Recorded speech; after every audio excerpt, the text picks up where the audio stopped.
Oh, yeah.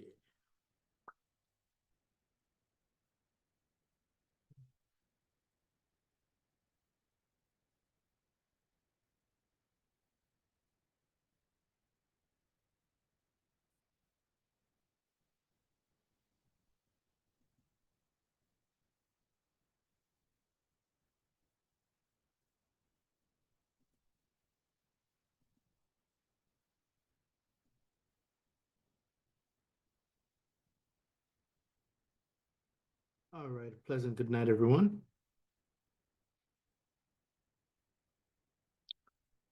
I am going to blow somebody's mind tonight. I am going to shock some of y'all out of your socks.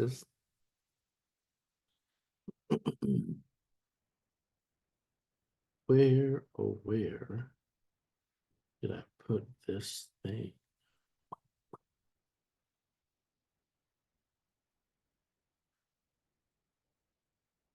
So there's two things I'm going to go over tonight. Two things. And these two things will cause some damage. I'm going to tell y'all that. It's going to go over somebody's head. Somebody's just not going to get it. Somebody's going to say, I can't believe that is true. And somebody's just going to be like, Darain, I don't know what you just taught us. And somebody else is just going to be like, where have you been all my life? Yep. Gonna be a few things happening tonight.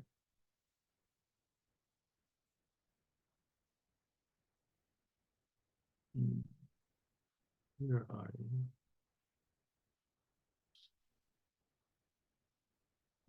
That's one. Perfect. Now, what is the other?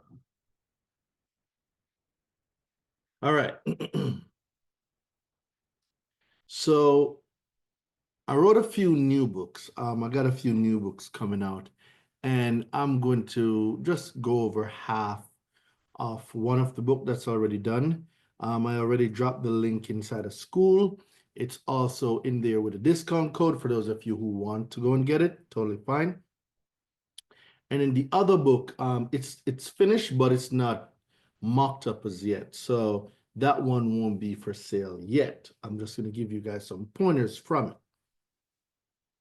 So the first thing I'm going to start with tonight is the securitization. I've been hinting about it for weeks, and I wanted to give you guys a comprehensive look at what the securitization process is and basically how we can use the securitization process for our charge off and debt collection. So this is the first part of tonight's lesson.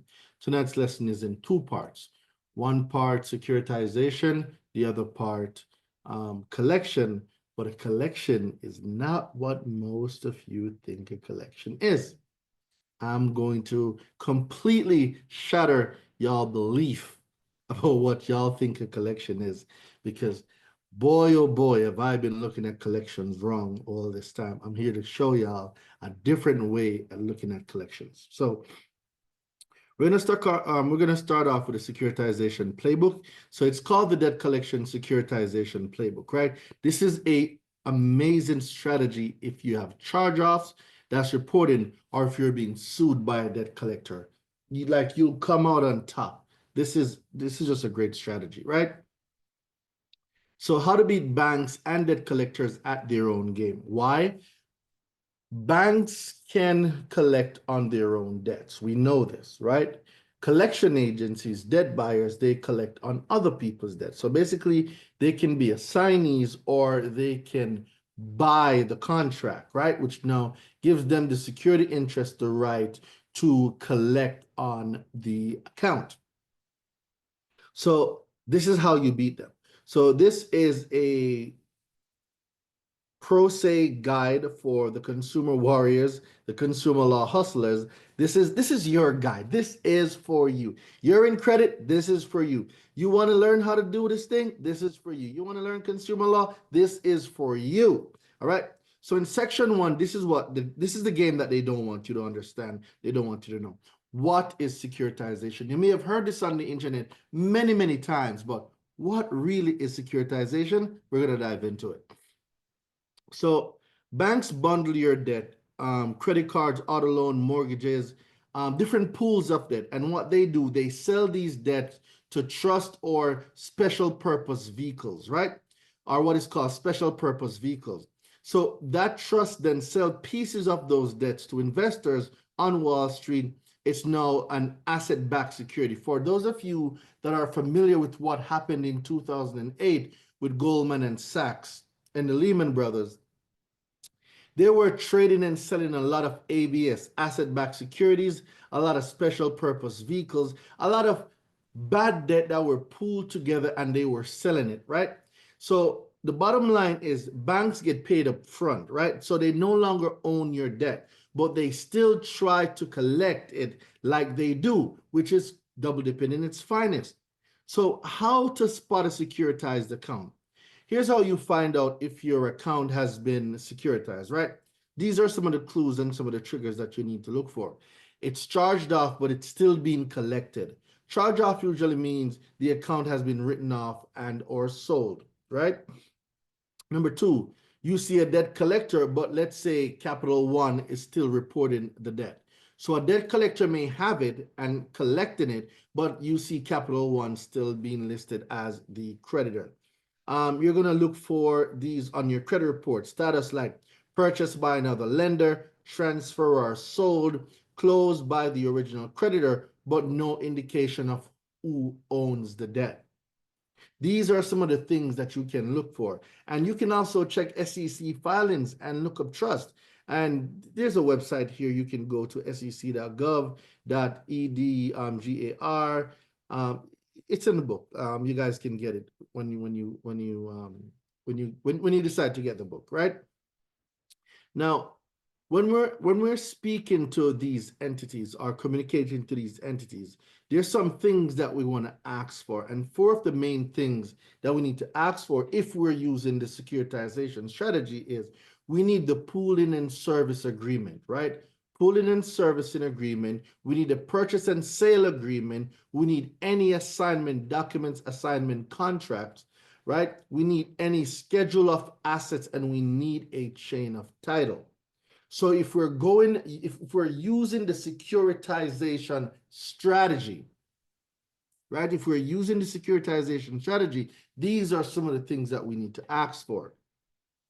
And if they can't show you this information, then we know for a fact they do not own it, quite blank, period, right? So the legal weapons we can use are some of the core consumer laws that I think are just very, very amazing.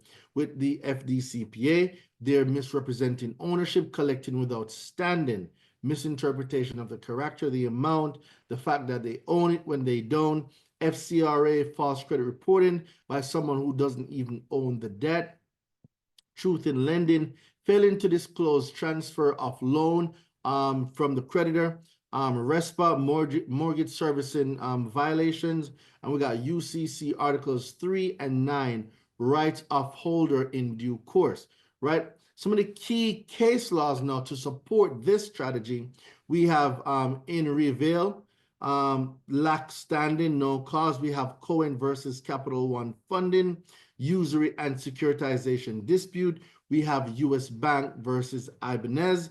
And these are just some of the case laws that we can use to strengthen our position where this strategy is concerned.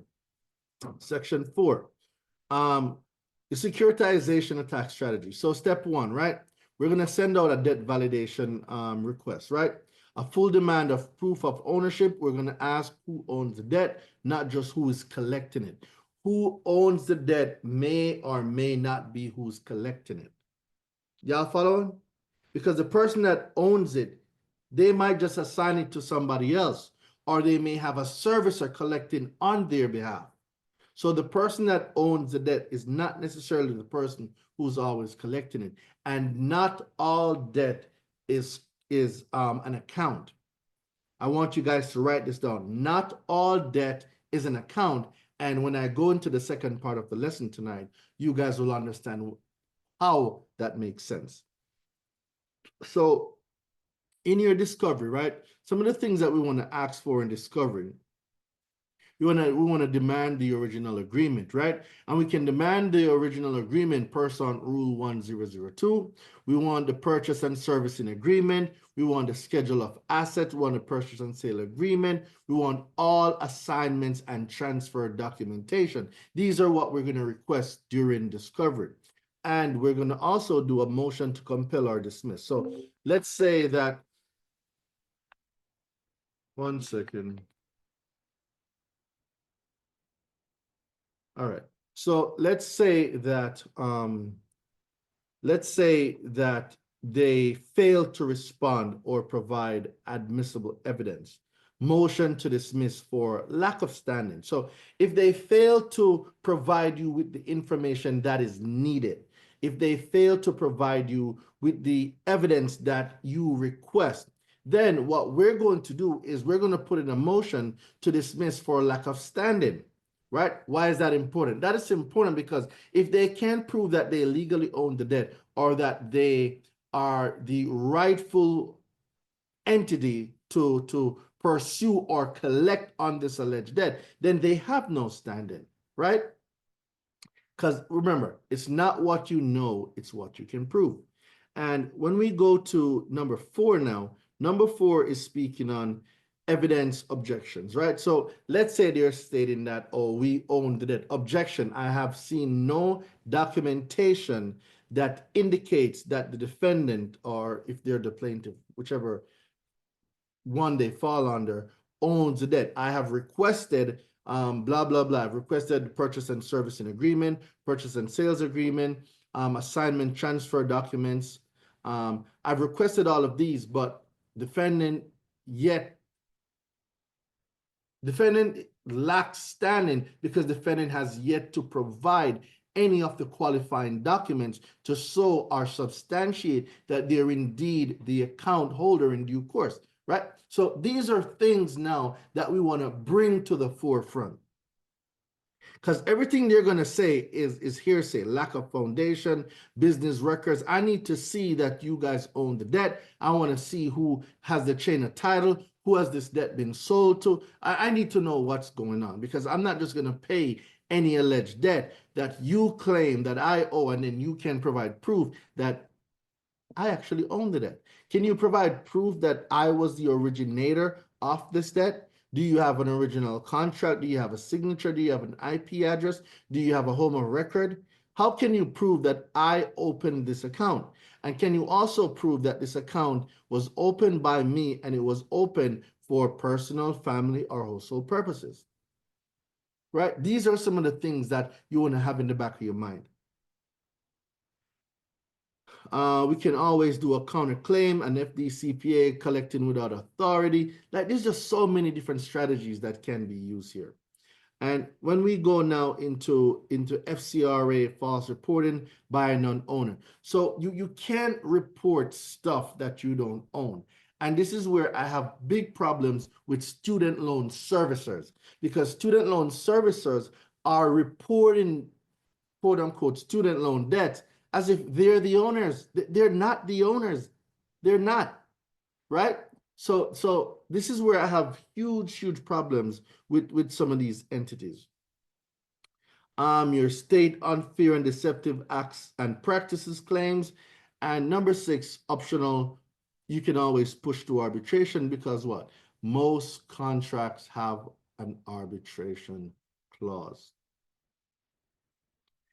All right. Section 5, Prosay Mindset and language that wins. Now, you are not just some person fighting a bill, right? You are now a legal strategist executing your rights, a private litigant defending against false claim, a consumer advocate using federal laws and case precedent to set the foundation for what you want to happen. Right? So we are using language like the plaintiff lacks standing due to failure to demonstrate lawful assignment, right? The debt was securitized and transferred into a trust. Plaintiff has not provided evidence they are a holder in due course under UCC 3-301. You can say, objection, Your Honor. This affidavit is hearsay and lacks foundation under FRE 602 and 803. And you want to use this type of language. And if you don't know what these language are, just Google it. When you get the book, just Google what the language means, and you can really build your strategy around it. Section 6. What if they do try to sue you? Well, the first thing you're going to do is deny all claims. Guys, if you are being sued, I cannot stress this enough. If you are being sued, the worst thing you can do is not respond. I'm going to say this again. If you're being sued, the worst thing you can do is not respond. You must respond. You must deny all claims. Deny all claims, right? Send a motion for discovery. Challenge everything. Demand proof of ownership. File counterclaims, FDCPA, FCRA, truth in lending, motion to dismiss or summary judgment if they cannot prove the chain of title. Because if they can prove that they are indeed the holder in due course, what right do they have attempting to collect on this debt, right? All right, so some of the pro level plays is, you can do your SEC lookup, find the trust your account may be in and match the dates, subpoena of the servicer, ask under oath who owns the account, arbitration leverage, push for it, use it. And when it comes to account, so I'm going to stop right here at closing statements, right? Because there's like way more stuff down here, but I'm going to stop at closing statement. If you guys want to continue this great read, you can always get the book.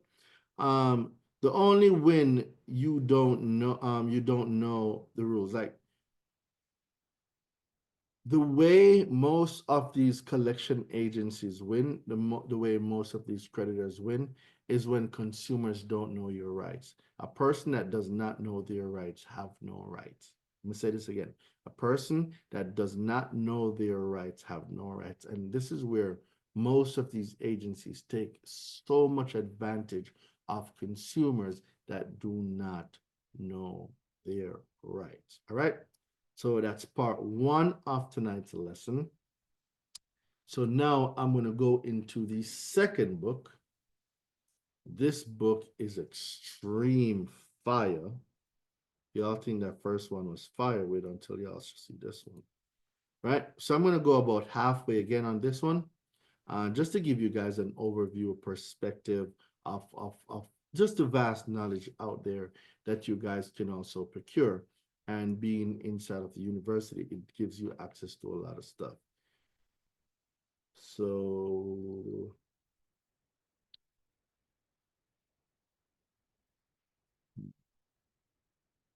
Can you put the links in there for the books, please?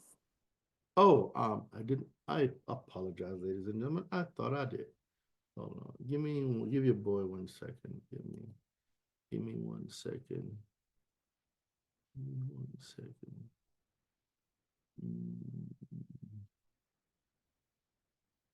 It's also in the school, in the school. So I'm gonna drop the link here. But when you log into school, you're gonna see it as well. I'm gonna drop it here. And it's also inside of school.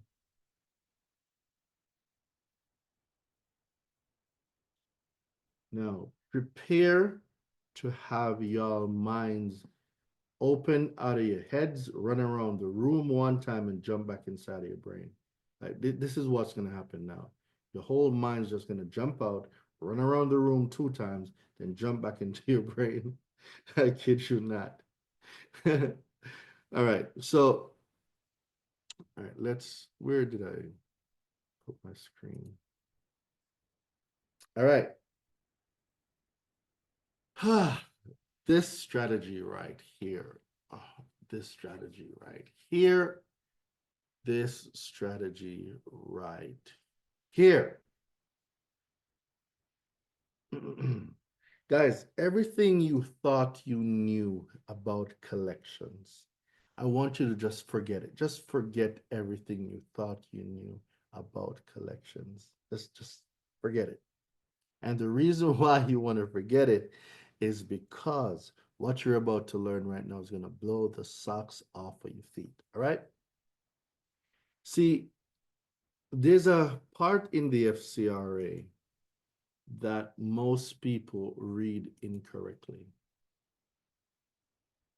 And I'm going to show you what that section is. And even myself, I was guilty of reading this incorrectly too, until I came upon a case law.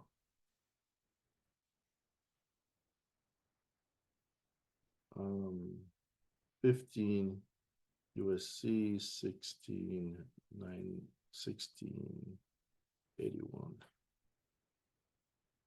Let me share my screen.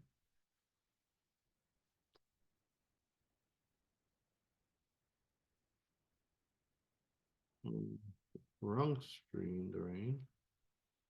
Da, da, da.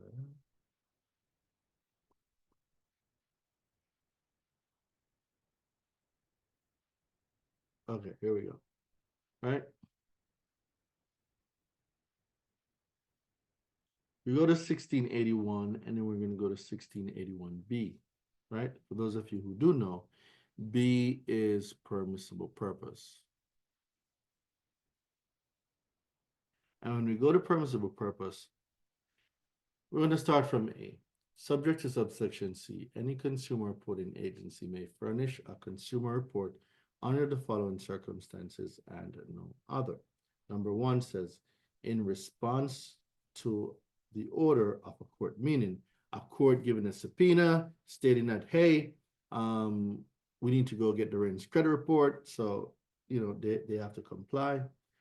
Two, in accordance with the written instructions of the consumer to whom it relates. So number two now is when you apply for credit, lines of credit, extensions of credit, and you sign that contract, giving them permissible purpose to pull your reports. That's what number two is saying, right? Number three now is when an agency does not have your signature, but wants to pull your report anyway. So that they get covered under number three. And number three says to a person which it has a reason to believe, right? A, intends to use the information in connection with a credit transaction involving the consumer on whom the information is to be furnished and involving the extension of credit to or review. So the or review, guys, this is what Amex, Navy Federal, Lowe's, Home Depot, they'll use this clause, or review, to periodically pull your credit. And this is when some of you might see an increase. You're like, oh, but this credit card was $500. How do I have $1,000 now? Well, your credit score got great, and they did what is called a periodic review. And in this periodic review, they deemed that it was in their best interest to extend more line of credit to you. And then you're like, oh, then, you go buy some more tax deed properties or whatever. Now, the part that you really need to pay attention to is this part that says collection of an account.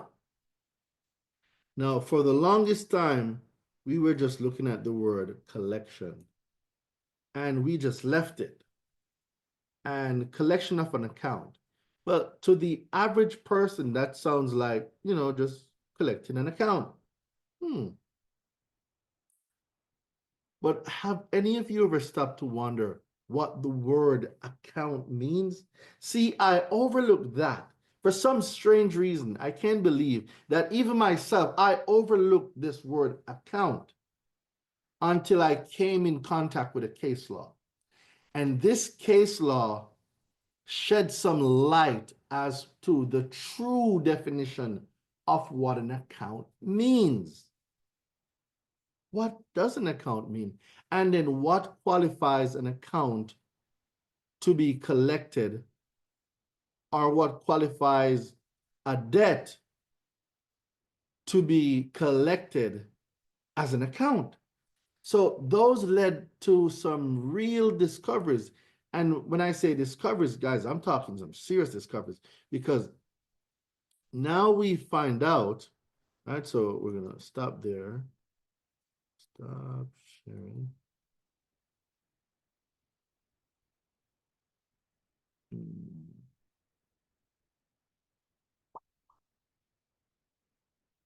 Right? And we're going to really dive into what this means. So the case law that I read gave me some insights, and some of the insights that I got from this case law is that debt collectors often claim they can access your credit report under the FCRA simply because you owe a debt. Now, remember that part that I just showed you? That was the thing. Everybody thought that, but what we weren't paying attention to was the words that were used. So a debt collector simply can collect on a debt that they think you owe, because the FCRA only allows a debt collector to access your credit report if the debt is tied to a qualifying account. See, this changes the whole dynamics of what you think an account is versus the lawful legal meaning of what account is, right? So the FCRA only allows a collector to access your credit reports if the debt is tied to a qualifying account, and that qualifying account must be initiated by you, the consumer. So they can't just allege that this is an obligation. They can't just say, oh, Doreen owes the debt. No, no, no. They have to prove that it is a qualifying account initiated by me, and that this account that they're attempting to collect fits the definition of the FCRA and the Electronic Transfer of Funds Act. Game changer, ladies and gentlemen.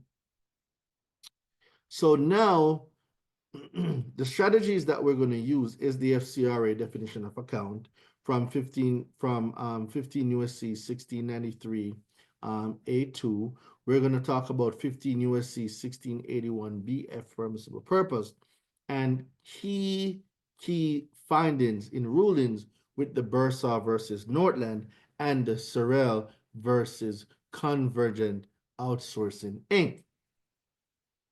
So legal foundation, the FCRA 15 USC 1681 BF, a person or entity may not obtain a consumer report unless it is for a permissible purpose. That means they must have legitimate permissible purpose of why your report is being pulled. No one can just go and pull your report. Your report is a matter of private, confidential information. So no one can just go and pull your stuff.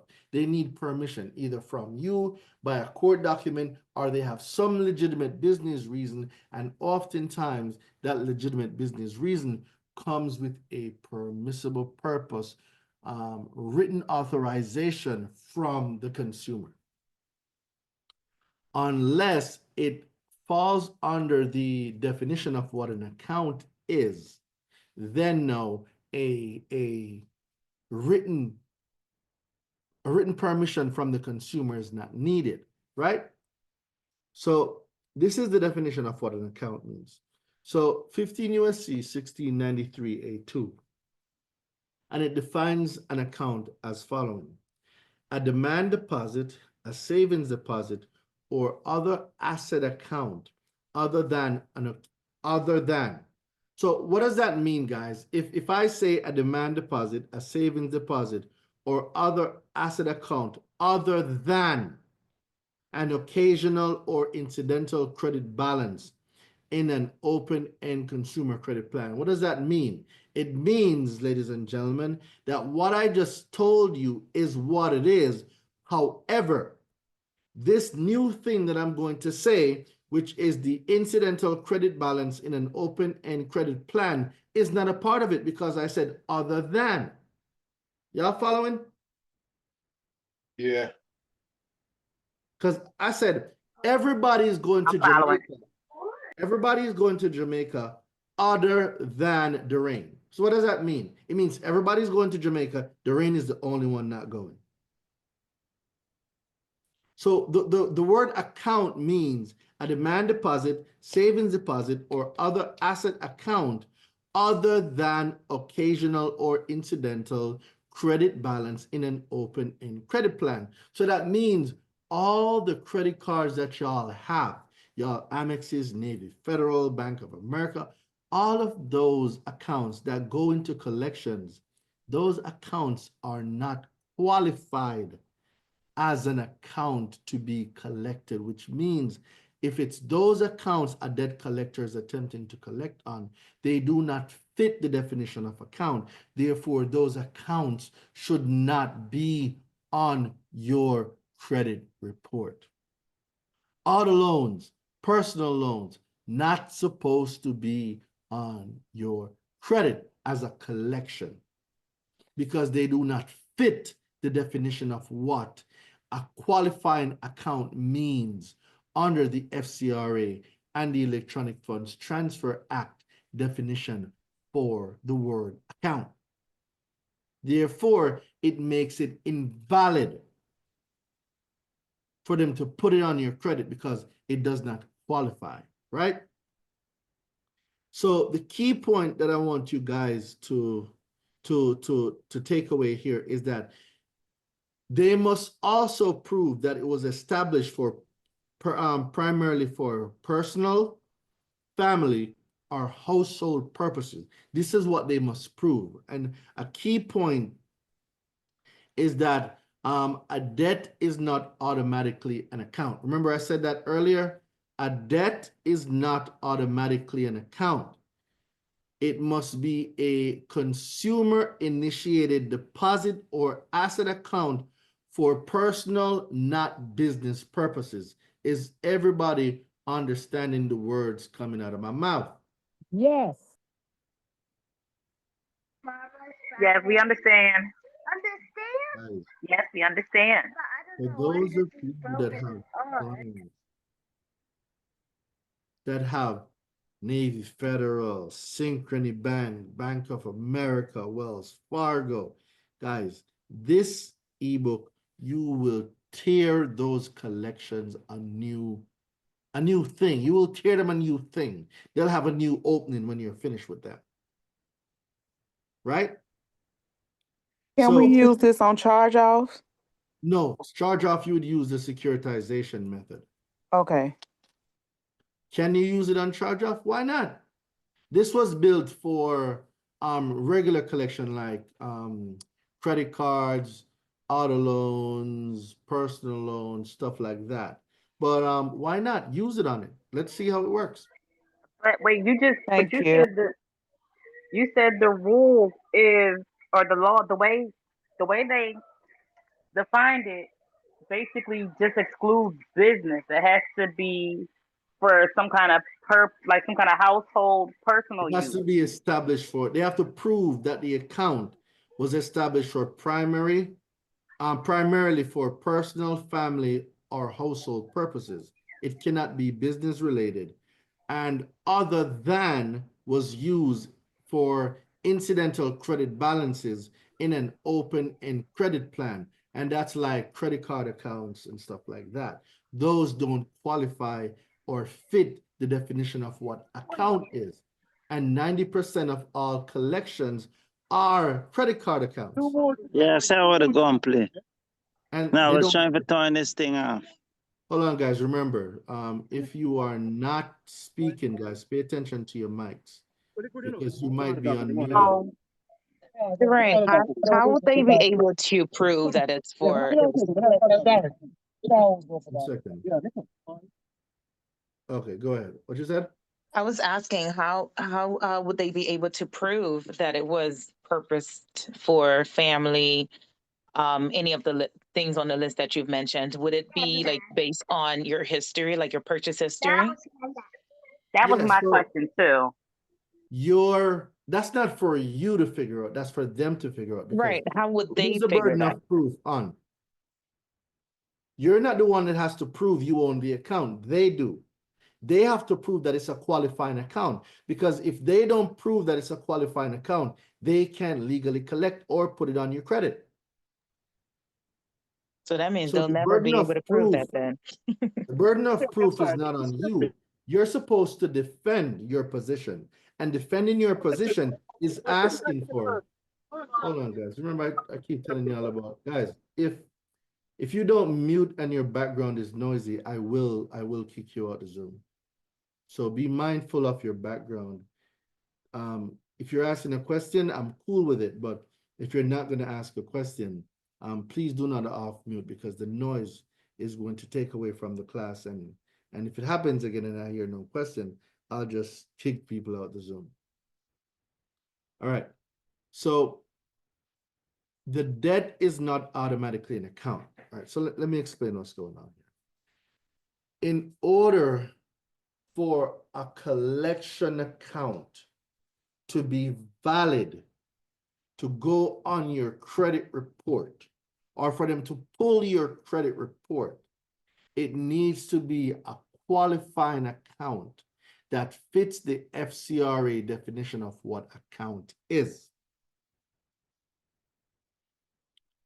The FCRA points to the Electronic Funds Transfer Act, and the Electronic Funds Transfer Act defines an account as a demand deposit, savings deposit, or other asset account other than an occasional or incidental credit balance in an open-end credit plan. So any incidental credit balance in an open-end credit plan does not qualify as an account. They must also prove that it was established primarily for personal, family, and household purposes. If they cannot prove those things, what they're attempting to collect is not an account. And there are two case laws to support you and this statement. So if you can prove that it was a business, if you had a car and you can prove it was for business and you defaulted on that loan, theoretically they cannot sue you for that, or they cannot collect, they cannot go into collections. It's not that they can't sue you for it, right? So if it's a business, they have to sue the business, not you. Right. Okay. Because you should be, if you're signing for anything, you're signing as a representative of Okay. XYZ agency. I'm signing as the manager of. I'm signing as the trustee of. I'm signing as the executive officer of. Oh, yeah. I'm not signing it for me to sign it. I'm Durain Delevante, executive officer of. Signing as finance officer of. Signing as manager of. Got you. So they'd have to go after the company, not Company, you personally. not you. Correct. Got you. That's all you sign when you're signing anything business related. Got you. Hey, Duran, quick question. Mhm. Well, from a plaintiff perspective, like for example, I have clients who had debt collectors, but they already started paying or they started garnishing their wages before I met them. Can we go after them using the strategy now? It's not just this strategy alone. How did they get the garnishment? That's the first thing you want to identify. Was it that they did not show up to court? No, what happened was they even bothered to put them to collections. It went straight, they violated them. They went straight to court. So was the person served? She wasn't served properly. Yeah, so there's a new book that I wrote. It's not finished yet. It's how to vacate a garnishment. How to vacate a garnishment, that will be up soon.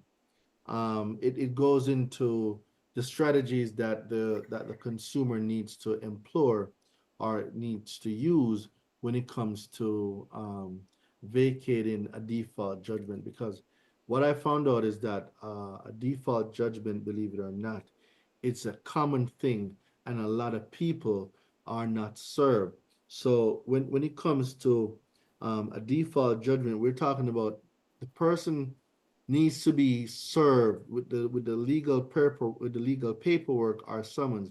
A default judgment without proper service is a direct violation of your constitutional right for due process, right? And these are some of the things that you need to know, learn, and identify where the legal foundation is concerned. And we're talking about due process and personal jurisdiction, because if you were not served, there's no jurisdiction, right? Your constitutional right for due process was violated. We're talking about proper service requirements, knowing what the service requirements is or are for the jurisdiction that you're in or the client is in. What were they supposed to do? Did they do it? I'm requesting all of this in discovery. Who was the servicer? We want to put them on the stand as well.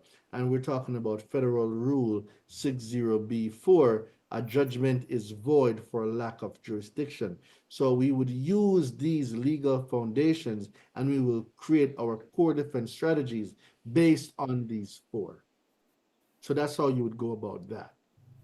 Got it. Thank you. Mm-hmm. Did your book include how to get out of being garnished for student loan? I'm asking for a friend. I'm sorry, I didn't get that. Like, does your new book include how to get out of the garnishing of your wages if it's for student loans or just for debt? I'm asking for a friend.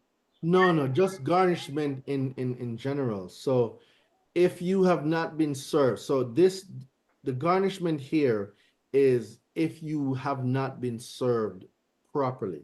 So let's say that this crooked collection company, they did not send you any Downing letter. They did not give you an opportunity to dispute the debt. But the first action or the first communication was an action, and you got dragged to court. And then because you weren't served, because they didn't deliver it to your address, or the marshal, it just wasn't done correctly, and they now put in for a default judgment. It got granted, and now they're garnishing your wages. Where do you think they get your employment information from? Where do you think they get it from? Right. I mean, yeah, they have to get it from one of LexisNexis, Anovis, somebody like that. Some kind of Correct. consumer reporting agency. They have to. So a part of the homework that y'all got, or that you guys should be doing, is removing your employment information from all consumer reporting agency databases. Yeah. When you're cleaning up personal information, a part of cleaning up personal information is cleaning up names, addresses, phone numbers, emails. Okay. All right. Right? This is how a lot of people get garnished, and they don't even know, because your employer is literally right there and you didn't do anything about it. So as it pertains to you, Rebecca, it would be more of a triage needs to be done to find out what exactly happened. Was there a summons? Did the person go to court? How did they answer the summons or the statement of claims? Like, you need to do a whole triage on this client to get a better picture of what happened, because knowing what happened will give you the information you need to dispute accurately. So they can also get your social security number, get your employer from your social security number, correct? Not from your social security number. They can get it from your consumer report. Okay. Got it. So that is why cleaning up that information is so critical. Yeah. Okay. All right. Anything else from you guys? Remember, raise your hands and just, ask your questions. Doreen, I have a question. This is Mhm. Rebecca. So This is all really great. I have been, working on getting a charge off removed, and I think one of these books is going to be awesome. But one thing I am wondering about invoicing them, when I'm creating the invoice, do I just list the violations and then put like 1,000 next to it, 1,000 next to it, and then send that to the creditor or credit reporting agency with my dispute letter? Yes, you can do that, but that don't have much traction because it's just an invoice. What's going to carry weight is if you have a pre-demand with a statement of claim or a summons attached to it. Meaning, before you sent out that last round 3 pre-demand, you had filed it in small claims court, and now you have a copy of that summons statement of claims, and you attach it to the dispute letter along with now an invoice to show them that you're also open for a settlement. That carries weight. Okay. Excellent. That's perfect. Thank you so much. No problemo. All right, Steve, your hand is up. Talk to me.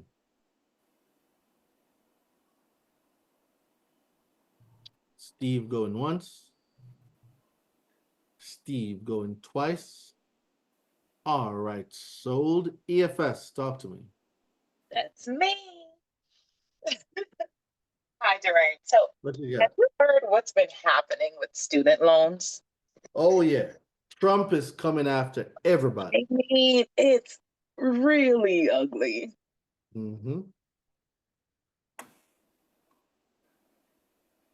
My thing is get it off the credit report and deal with it. Because if they're gonna go after Social Security, there's not really much. Well, you have to evaluate the process of what happens. You know, was there a court case? Did it go to court? Was there a pre-demand? Was there like the whole process would need to be evaluated, and then now if you find cracks in the armor, you need to explore those cracks and push your knife in as deep as it can go.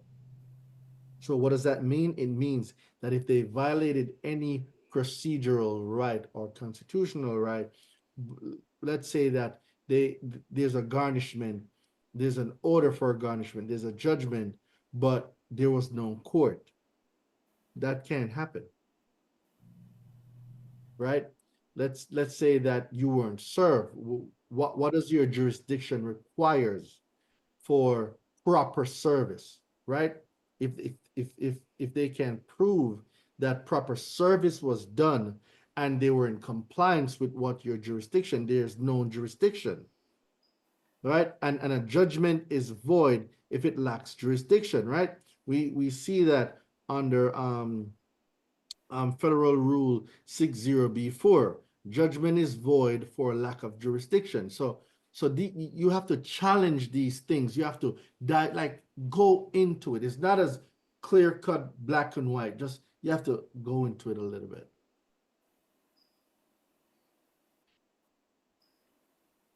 Oh, here we go, Darren. I couldn't get my mic going and everything. I was just Steve. Oh, all right. 1 second, Steve. All right, EFS. So that's how you would approach those. I wouldn't do anything first. I would just let them start. And then now I'm going to go after their own procedure. And that's how I'm going to get them. Awesome. But in the meantime, I'm still getting it deleted off the credit. Absolutely. All right. Thank you very much. All right, Steve, talk to me. What you saying, Steve? Yeah, I was trying to find out because I was running through the late payment bundle and everything. And I'm kind of like in the beginning stages of it because I was running like Metro 2 to remove a late payment and everything. Didn't really work with that one. So I was trying to do the factual, but I can't really find a validation letter in there. So I'm kind of like a little confused where to start at with the late payment. Well, that's very good that you can't find it because you don't use validation for late payment. It will never come off. Right. Well, I need them to like a validation letter from them, confirming it, and then when I start to late one, or would I just start straight with the creditor and get right into it? No. Permission to coach you? May I have your permission to coach you? Yes, sir. All right, forget everything that you thought you knew about late payments from whatever you learned from Metro 2. That stuff don't work, right? It just don't work. If it does work, it's a fluke. Let me tell you how it really works. When it comes to late payments have laws that it must follow. There's two laws in particular, 1666B, well, three, 1666B and S27, right? Now, Right. with 66B, timing of payment, it requires four key things: the periodic statement, information from section 1637B. It must be either mailed or delivered, and that mail must get to the consumer 21 days or less before the payment due date. Those are four key things that need to be proven for a late payment to exist. In addition to that, late payment is derogatory or negative information.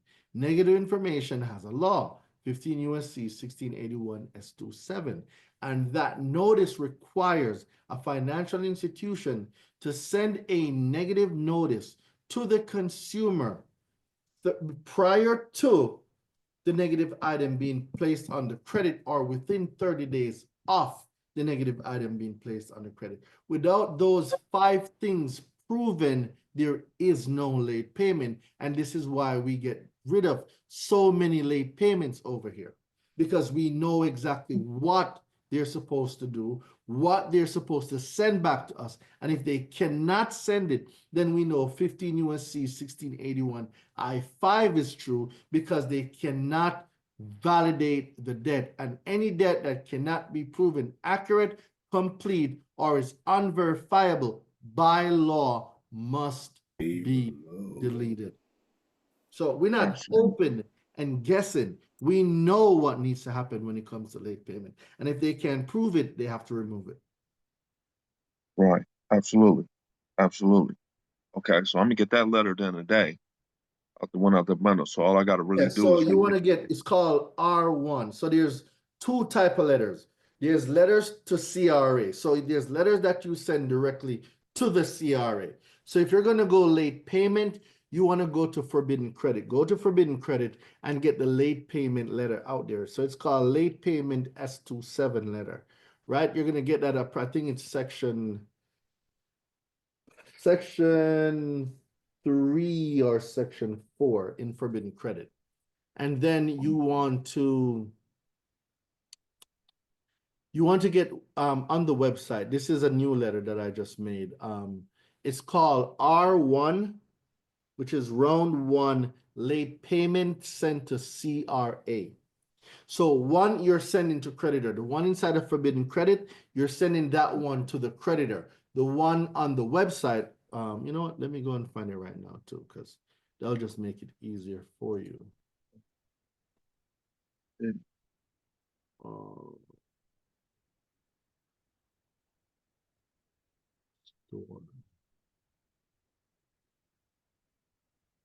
Oh, you know what? So this ain't gonna be in a bundle because you got the late payment bundle too. You know, they got a whole No, stack that of one's them. that one's a new letter. It's not in the bundle. That one is like 2 months old. It's not in the bundle. That's a new letter. Let me show you guys how to find stuff on the website. All right, so when you go and you search Doreen Delevante on Google, it's gonna bring you here, right? Then you want to go to store. So when you're on the website, then you go to store. So let me start over. So you type in Doreen Delevante, and then you're gonna go to here. Then you're gonna go to store. And then when you go to store now, you can go to dispute letters. But for me, I just prefer going up right up here to the search bar. And I'm gonna type in R1.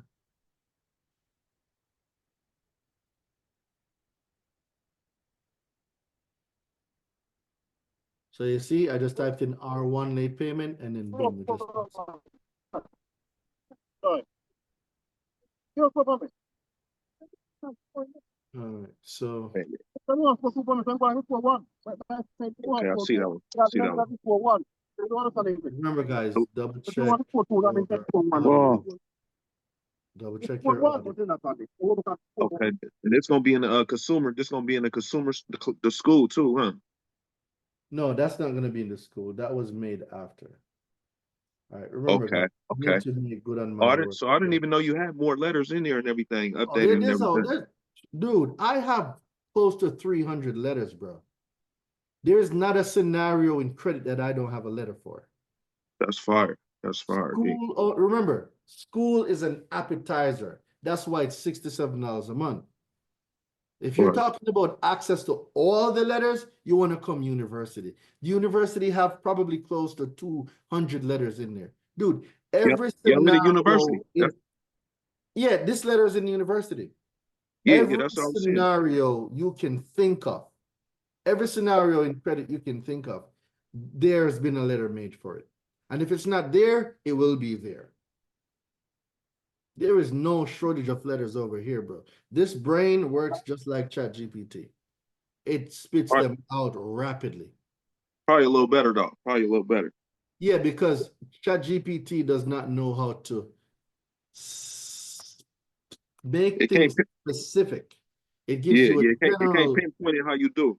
Yeah, it can do a great job. It can do 90%, but that last 10% refinement that tailors it to you, it's not able to do it. Yeah.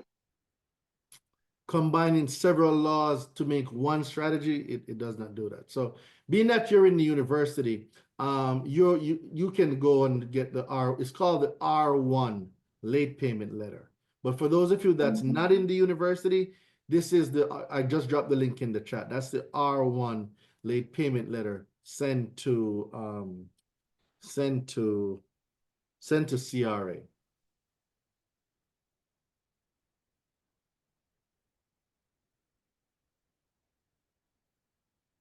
All right. Naya, you're up.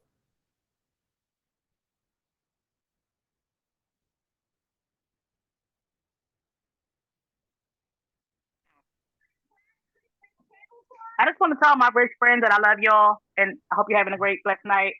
Yeah, because you're my friends now. The broke friends don't love me anymore. So that's good. I'm supposed to only have rich friends, so it's y'all. So I love y'all. Hey y'all.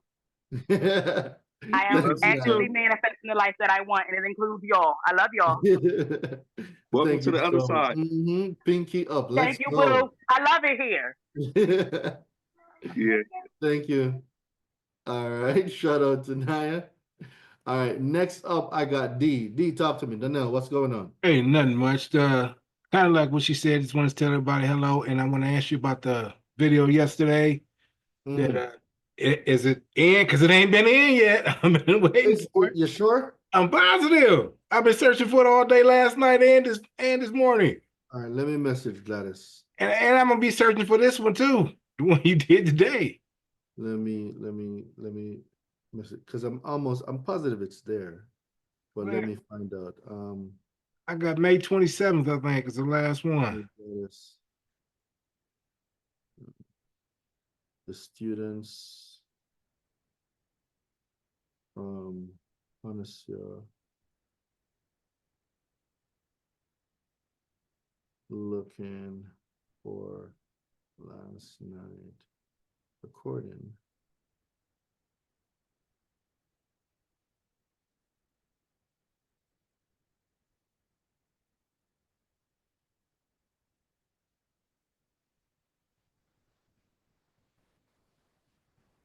All right, cool. So I messaged her. So it should be there very soon. And okay, this thanks. will be there too. Yep, no problem. All right. Sylvia, you're up. Talk to me. Okay, Durain. So I have two CRAs that I need to actually do the suit with because they keep sending back, daunting letters, keep sending back that I didn't send information. Like I sent a copy of the ID, I sent a copy of the Social Security card, I sent a copy of the utility bill, or the things that are required. And so they sent back twice, not updating, whatever. So I know I need to go to the demand letter. But with the demand letter for the CRAs, do we do the same thing we do everybody else, or do we do because I know we had one mentee on here that went through arbitration. So, but do you recommend that with the CRAs that we do the same, send a demand letter first and file the suit as well? All right. So when it comes to that aspect of it, I don't recommend arbitration. Like arbitration, it's It's too long. Yeah. It's too long. Initially, I thought arbitration was a quick process. Small claims is way faster than arbitration. Okay. Way, way faster, right? So what I would do is I would file, right? I would file my statement of claim and then get my summons and then put it together with my pre-demand letter and send it off to them, right? To the CRAs. Now, you must also do your duties as required under local rules for civil procedure, which is the registered agent must be served as well. So you need to find out the jurisdiction that you're suing in. Where in that state do they have their registered agent? Or in that county, do they have their registered agent? And then you want to either get a process servicer or the marshal or the sheriff, whoever that does it, and have them serve them. When you serve them, then now you're going to get what is called a certificate of service that you upload into the claim that due process was done. The service, that service, that's the due process. Like you must get served. Lorraine, there's a lawsuit against you. I must be served with the summons and see what this lawsuit is all about. Okay. So you're fulfilling that constitutional duty right there. Okay. Because so if they don't get served, they can shoot your case down because what? A judgment is void for lack of jurisdiction if they are not served. So, but we do that, like I go and file the statement of claim of summons.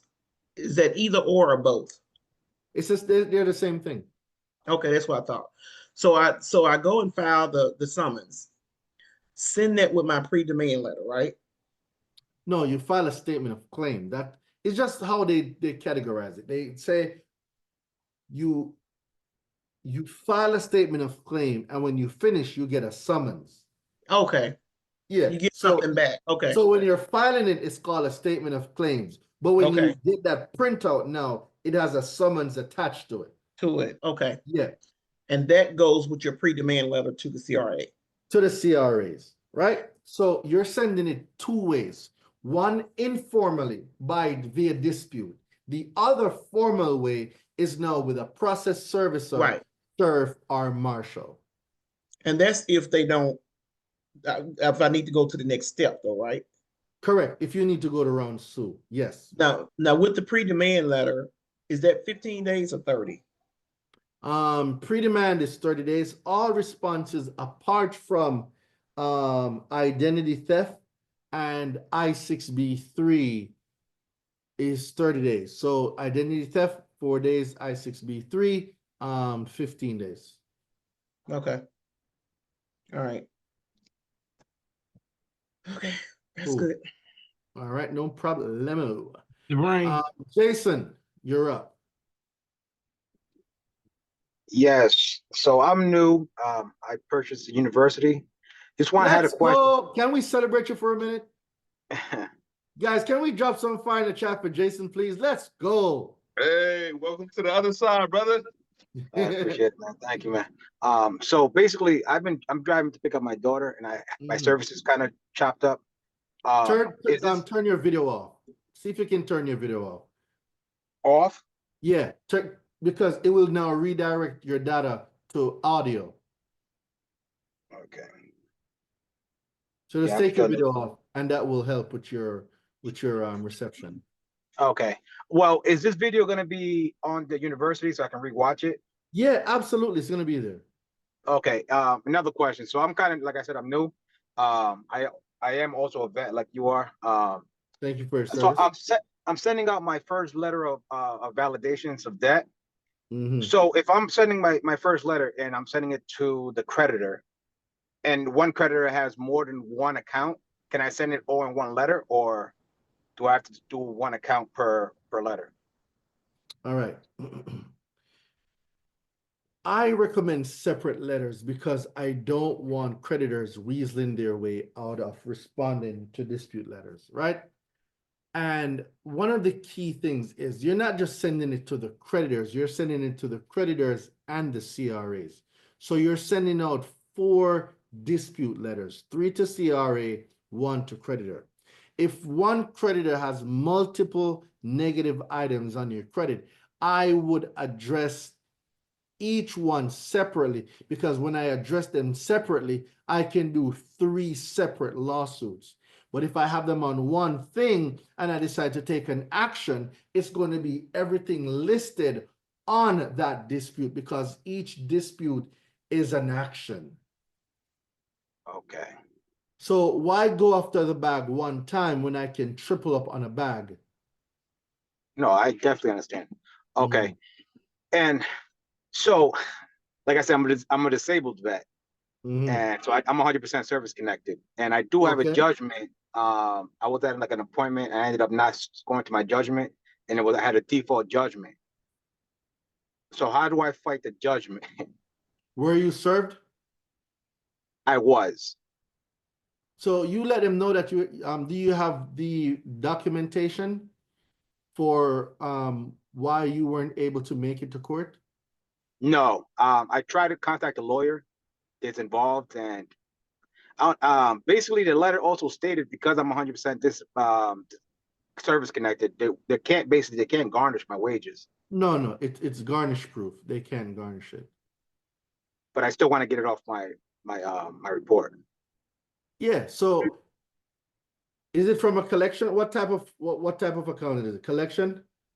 Bank of America. Okay, so it's not medical collection, right? I used it for medical, but no. Okay. So how long ago was this? So I took out that in 2021. Okay, what state are you in? I'm in Massachusetts. So what's the statute of limitation? What type of account was it? Was it a personal loan, a credit card? What was it? Credit card. Okay.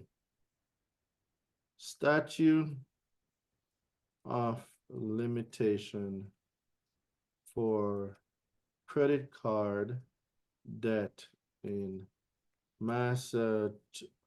This word, that's where I don't know who came up with the spelling for this word. All right. In Massachusetts, the statute of limitations for credit card debt is 6 years. So that was 2021. Okay. So what I would do is I would definitely do a validation of debt. I would do validations of debt first on 12 CFR 1006.34C. Okay, so validation on that. So I have like 4 collections and 4 charge-offs. They're all the same accounts. So it's kind of weird. All on my talking report. about double jeopardy. If it's Yeah, the same, is the same account being reported 4 times? 4 times, yes. And yeah, both of those them, accounts are inaccurate. So both of them are collections, and then both of them are charged off. So even the collections charge it off, which is weird. I didn't know you can do that. Yeah, that's inaccurate. That all those are inaccurate. I would dispute those under inaccurate information. Okay. And the thing is, once they come back verified, validated, accurate, then now we'll proceed to round 2. So now we're gonna set them up. But that's double reporting. That make sure you print out your credit report, because you're gonna need proof of this. Okay. All right. So print your credit report out from annualcreditreport.com. So get it from annual credit report. Yeah, get it from there. So we need the proof. We're gonna need the proof. Okay. And sorry, don't send the validation of debt, or send a validation. Not yet. We're gonna send out the accuracy letter first. It's Okay. going to come back verified, validated, or accurate. Then now we're going to do a notice of validations of debt. So we're going to use a different strategy. Okay. Thank you so much. Yeah, send out the accuracy letter. I appreciate you guys. Thank you. No problem. All right. EFS, is this a new hand or a different hand? It is a different hand. Two things. I have a client whose report, well, it's a charge off account. However, it's dated 30, 60, 90, and then charge off. I know it has to be, the account cannot be charged off like within the, unless it's like 120 days or more, right? So Correct. should it be like, I mean, I'm thinking it should be like the 120 should be on the 150 rather than the 120 days. What do you think? No, so you're going to dispute that on inaccurate information. It then. is inaccurate, right? Okay, that's what I Yeah, so thought. so you're All right, gonna because it use the should be inaccurate 121 letter. days. And you're gonna make it clear that the date that they're listed as a charge off, an account Yeah. cannot be charged off on those days. Therefore, the consumer reporting agencies reported inaccurate information, and you still want to use the late payment strategy with that as well. Awesome. And my other question is, well, I served a company, but not the registered agent. It's the company directly because they did not. The way things are for them, like it's literally like it's First Mark, and then it's owned by like who I really had to serve was Nelnet, because Nelnet is who their registered agent is. Well, not really is, but that's the address they use, right? On the Secretary of State's information, like their page on the Secretary of State. So that's who I served. They do have their registered agent is CT, like the same CT Corporation, same company that you've been talking about. But serving them is okay, right? Because that's what they had on their Secretary of State's page. Yeah, notice to agent is notice to principal. Notice to principal is notice to agent. Okay, I thought that took priority, the information where they registered. As long as it's in the chain, it can work. Awesome. Thank you. Thank you. You're welcome. All right, Donnell, is this the same hand or a different hand? No, it was a question kind of like this young lady just asked you in the one before. When you was talking about servicing them, and you was like servicing them like local pretty much or in the state, but what if they're not in the state? Then now you go to their state and you find out where they're incorporated in, and you serve them there. So let's say that it's a company that resides in Fulton County in Georgia, right? Right. And there's no registered agent in your county. So you would find the Fulton County marshal or sheriff, and then now you will get them to serve me here in Fulton County. Okay. Just wanted to make sure I had it right. Yep. And then when they serve me, they're gonna send back to you what is called a certificate of service. Gotcha. All right. Thank you very much. You're very welcome. All right, Steve, what's going on, Steve? Talk to me. I was wondering, like, okay, with these letters, because you know how they kind of just run it through the e-Oscar. Do you recommend we change the font kind of like to handwriting, mix up the handwriting a little bit? Nope. Don't do none of that crazy stuff. Nope. Whatever they do internally is of no concern of yours. What is a concern of yours is what you send to them. So if they throw it in the trash, if they don't read it, if they run it through an e-Oscar, they could even send it down to hell. I don't care what they do with it. I have proof of what was delivered, and I know what my response needs to be. And if they did not respond to me how they should, guess who's on the line? They are. And after round 2, I'm going round 2. So whether they want to run it through e-Oscar, guys, you don't have to do any of that crazy stuff that you hear people talk about online. As long as you stick to the right dispute strategy, you are good to go. Okay. Good looking, D. You appreciate it, man. Most definitely. I'm gonna start getting in here, getting on it, getting this money work. Let's go. Let's go, D. Thank you, brother. No problem, brother. All right, GF, new hand or a different hand? New hand.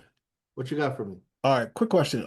So I have a client who was suing a bank because of a loan that was on their account due to bankruptcy. It was a bankruptcy, and they charged off the loan due to bankruptcy, and they put it on their credit report, and it was reporting accurately, or so-called accurately, because it said on the person's credit report included in bankruptcy. But my question to you is, they with the plaintiff, well, my client who was the plaintiff was suing in small claims court. The defendant now moved it from small claim to federal court. And I was There's trying to federal give, laws. I'm sorry? Are there federal laws included? Yes. Yeah, that's why they moved it, because they has federal laws included. But my question to you is, what would be the best strategy, in your opinion? Because when I was doing some research about the late payment strategy in terms of having it, defining the first day being late, and using the late payment strategy for the charge off, I'm struggling with that strategy, because when I do the research, it says that, and under bankruptcy, they don't have to wait 120 days. They can literally, have I think a motion to stay, but I'm still working it out. So I'll turn the floor to you if my question makes sense. So why not just use the 4-day method on this? Being that it's on the credit report. Okay. Okay. The 4-day method for the bankruptcy, okay. And all the accounts that along with it. Okay. Okay. Yeah, I'll just use the 4-day method. Now, how would that? Inside of forbidden credit. It's in forbidden credit. Okay. It's the last section in forbidden credit. Okay. Okay. And then let me know from there. We'll go from there. Just read that up, and then we'll go from there. Cool. Our thanks. Combine forbidden credit with the bankruptcy deletion guide. Okay. All right. Got it. Thank you. All right, no problem. All right, Sylvia, you're going to be the last question I'm going to take tonight. Rebecca, go ahead.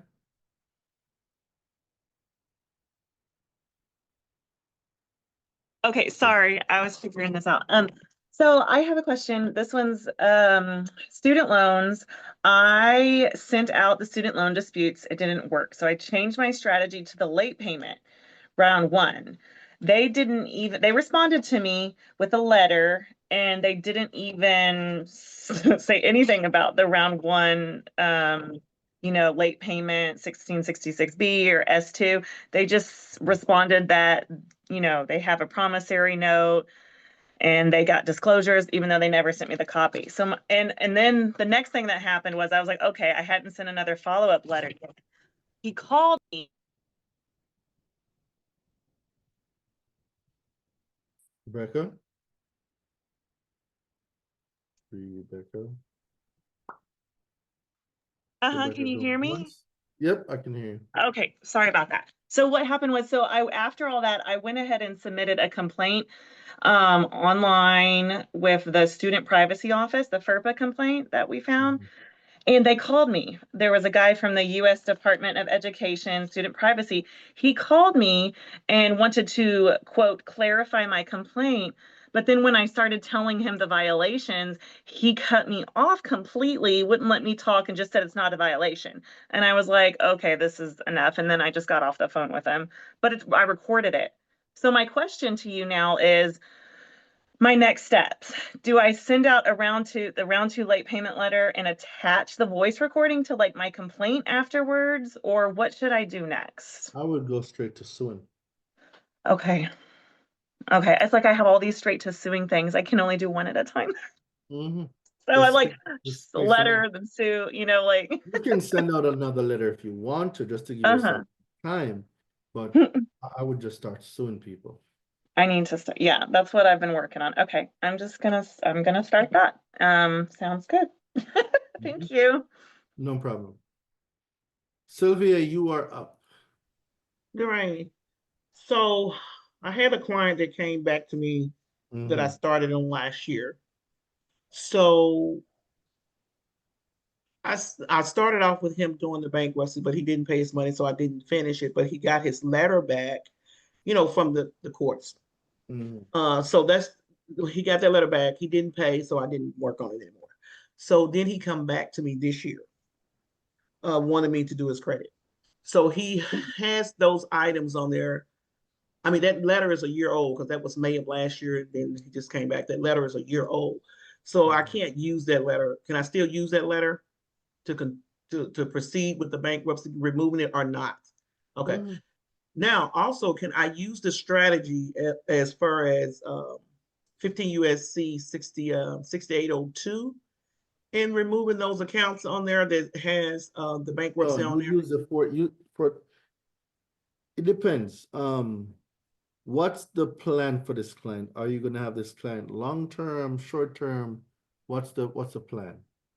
Probably long-term, because he owns a radio station, and I'm gonna do some stuff with him with the radio station. But okay, so in this case now, you need to get fast results and you need to deliver to secure that relationship. So I would recommend that you use a 4-day strategy and prove that the bankruptcy came from identity theft. Because one, permissible purpose need to be given. They didn't have a permissible purpose. They need to be able to prove that you gave permissible purpose. They obtained information under false pretenses. They went to another consumer reporting agency. So the 4-day method would work really, really good for this one. okay, so with those accounts, so you think they just gonna because I did a client, I already did it. You list those. You list those accounts. List accounts in there. Okay, because I didn't do that with the other client. They did remove the bankruptcy, so I know how to do that procedure.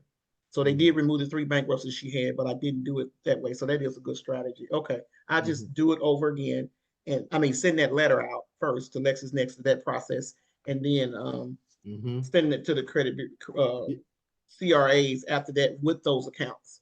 Yes, with the accounts. With the accounts. Okay. Yes. All right, I'll do that. Perfect.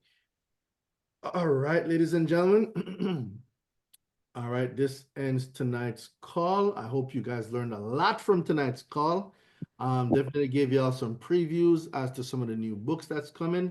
Once all the new books are in, I'll drop them inside of the school group. They'll be in the university and stuff like that. And for those of you that's watching, in the description, there'll be the books, the coupon codes that you guys can use to get the books that I showed you in the beginning. So on behalf of Derain, I want to say have an amazing rest of your night, and I will talk to y'all later. Peace. Right. Peace, Steve. Thank you. Thanks, Derain. You're awesome. You're very welcome.